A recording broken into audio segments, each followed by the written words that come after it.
Pairing Nani మనతో ఉన్నారు. మీకు చిరంజీవి గారి మీద ఇంత సాఫ్ట్ కార్నర్ ఉండబట్టి మీరు దగ్గరగా చూడబట్టానా? మొన్న అసెంబ్లీలో కామెంట్లు దుమారం వచ్చినప్పుడు మీరు చిరంజీవి గారిని సపోర్ట్ చేస్తూ మాట్లాడడానికి అసలు అప్పుడు ఏం జరిగింది అని చెప్పడానికి ట్రై చేసి అంటే సపోర్ట్ చేయదు కాదే. చిరంజీవి గారు పవన్ కళ్యాణ్ ఇష్టం వచ్చినట్టు తోలనాడుతున్నప్పుడు చెప్తే బాగుండేది కదా, అందరూ సంతోషపడేవాళ్ళం.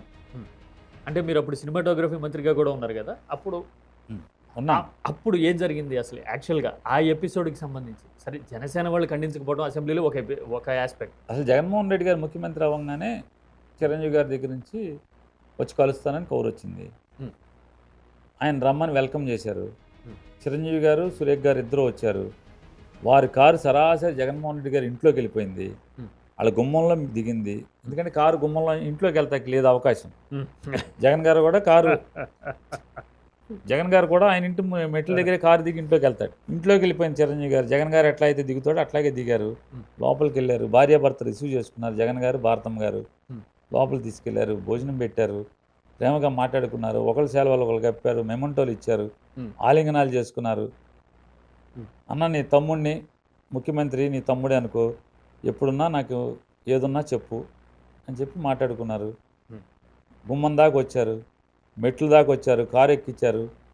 పంపించారు. కేవలం ఆయన నేను వస్తాను అని కవర్ చేస్తేనే, ఆఫీస్కి పిలవాలా, ఆఫీస్కి రమ్మల్లా. తర్వాత సినిమా ఇండస్ట్రీ గురించి రివ్యూ జరిగినప్పుడు వచ్చింది. గమ్మత్తు చూడండి. ఇవాళ అంటే వాస్తవాలు ఎలా మాట్లాడుతున్నారు. ఇవాళ దాదాపుగా 100కి 60-70% సినిమా ఇండస్ట్రీ జగన్ గారు అద్భుతంగా ఆలోచన చేశాడు. సినిమా ఇండస్ట్రీ 10 కాలాల పాటు బతకటానికి ఆలోచన చేశాడు. ఇవాళ సినిమా ఇండస్ట్రీ సర్వనాశనం అయిపోయింది. అంపశేయి మీద ఉంది. ఎన్నో ఇవాళ చూశాను నేను. రచయిత బివిఎస్ రవి కూడా ఇదే మాట చెప్పినట్టు. ఇదే రవి గారు ఆ రోజు చాలా నెగిటివ్గా మాట్లాడాడు. 2 స్టేట్మెంట్లు ఇచ్చాడు.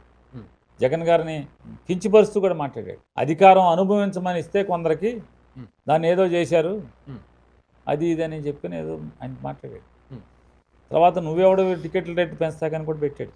మీరెవరు అని చెప్పి చాలా సెటైర్లుగా మాట్లాడాడు. అదే రవి గారు. అట్లా అందరూ మాట్లాడారు.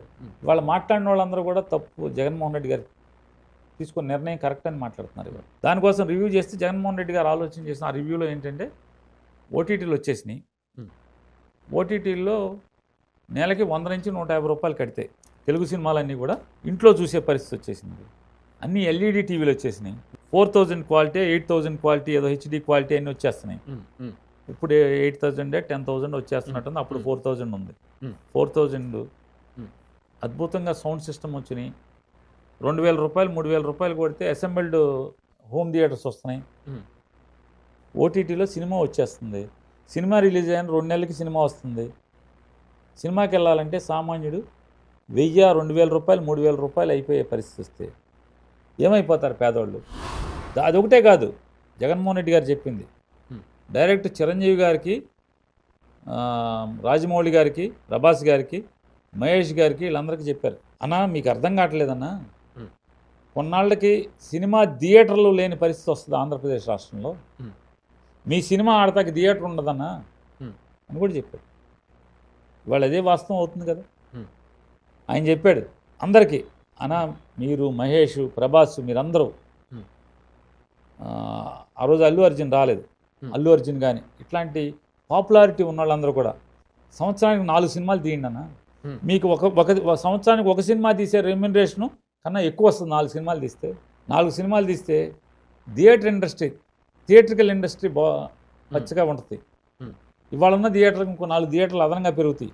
సినిమాలో థియేటర్లో పనిచేసే వాళ్ళు బాగుపడతారు, భోజనం వస్తుంది వాళ్ళకి. నువ్వు 4 సినిమాలు చేయటం వల్ల సినిమా ఇండస్ట్రీలో టెక్నీషియన్స్కి 3 పూట్ల అన్నం దొరుకుద్ది, పిల్లలకి ఫీజులు కట్టుకుంటే డబ్బులు వస్తాయి. ఇవన్నీ చెప్పాడు ఆయన. సినిమా టెక్నికల్ అంటే క్రాఫ్ట్ మ్యాన్ బతుకుతుంది, అన్నీ బతుకుతాయి. మరి ఇన్ని చెప్తే అవమానించారనే మాట ఎందుకు వచ్చింది? రాజకీయాల కోసం. చిరంజీవి గారు చెప్పారు కదా, ఎవడరా ఏదో నన్ను అవమానించిందని చెప్పిందని బాలకృష్ణ గడ్డి పెట్టారు కదా, చెప్పారు కదా, నువ్వు చాలా మర్యాదగా చూసుకున్నారని చెప్పి. అవమానం ఎక్కడ అంటున్నా. ఇప్పుడు చిరంజీవి గారు మొన్న వెళ్ళారు, ఏది ఫ్యూచర్ సిటీ అని చెప్పి అక్కడికి వెళ్ళి ఏదో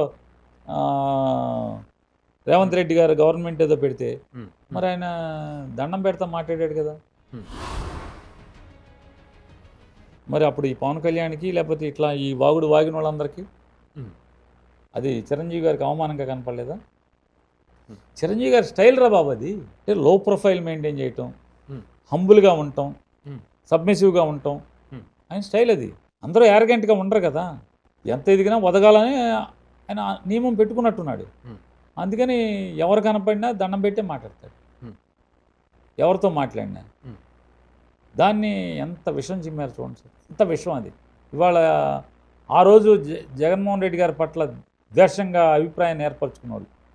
ఇవాళ అరే జగన్ అట్లా అవమానించలేదా అంటే మాత్రం ఈ సమాజానికి రాష్ట్రానికి నష్టం జరిగింది కదా. ఉమ్.